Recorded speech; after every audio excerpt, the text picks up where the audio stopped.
জনাব মোহাম্মদ মশিউর রহমান মোল্লা, ঢাকা 5। আপনার সময় 4 মিনিট। আসসালামু আলাইকুম, বিসমিল্লাহির রহমানির রহিম।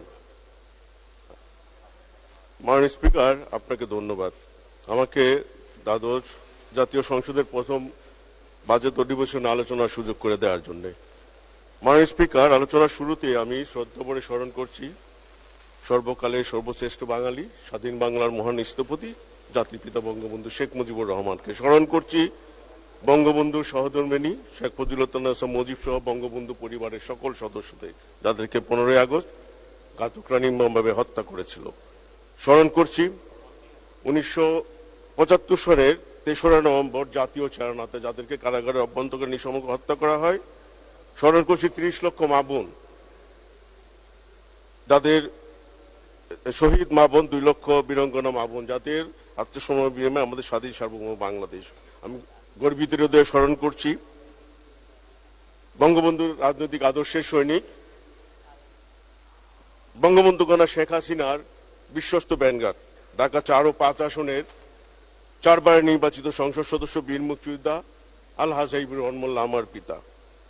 স্মরণ করছি 1971 সনের 15ই আগস্ট সিলেটের সুনামগঞ্জে পাক হানাদার বাহিনীদের সাথে সম্মুখ যুদ্ধে শাহাদাত বরণ করেছেন আমার আপন চাচা। মাননীয় স্পিকার, আমাদের স্বাধীন সার্বভৌম বাংলাদেশের বঙ্গবন্ধুর নেতৃত্বে প্রথম যে বাজেট ঘোষণা হয়েছিল সেটি ছিল 786 কোটি টাকা 1972-73 সনে অর্থবর্ষরে। এবার যে বাজেটটি আমাদের 6 জুন মহান জাতীয় সংসদে 24-25 অর্থ বছরের বাজেট উত্থাপন করেন মাননীয় অর্থমন্ত্রী আবুল হাসান মাহমুদ আলী। এটি স্বাধীন সার্বভৌম বাংলাদেশের ইতিহাসে 53তম বাজেট, আওয়ামী লীগ নেতৃত্বাধীন সরকারের 25তম বাজেট, জয়ন্তী শেখ হাসিনার নেতৃত্বাধীন আওয়ামী লীগ সরকারের 22তম এবং শেখ হাসিনার নেতৃত্বে টানা 4র্থ মেয়াদের 16তম বাজেট। এবারের বাজেটে মাননীয় স্পিকার, এবারের বাজেটে শিরোনাম করা হয়েছে সুখী সমৃদ্ধ উন্নত ও স্মার্ট বাংলাদেশ বিনির্মাণের অঙ্গীকার। 2024-25 অর্থ বছরের বাজেটের আকার 7,97,000 কোটি টাকা। এখানে একটা বিষয় লক্ষণীয়, আমাদের স্বাধীন বাংলাদেশের প্রথম যে বাজেট ঘোষিত হয়েছিল সেই সংখ্যাটি ছিল 7, আর এই সর্বকালের শেখ হাসিনার নেতৃত্বাধীন সরকারের সর্ববৃহৎ বাজেটের প্রথম সংখ্যাটিও 7। সেবার ছিল 700 কোটি, এবার হলো 7 লক্ষ কোটি। এই একটা বিষয় লক্ষণীয়। মাননীয় স্পিকার, সময় খুবই কম, তাই যতটুকু সংক্ষিপ্ত করার চেষ্টা করেছি, তো তারপরও পারছি না। আমাদের এই বাজেট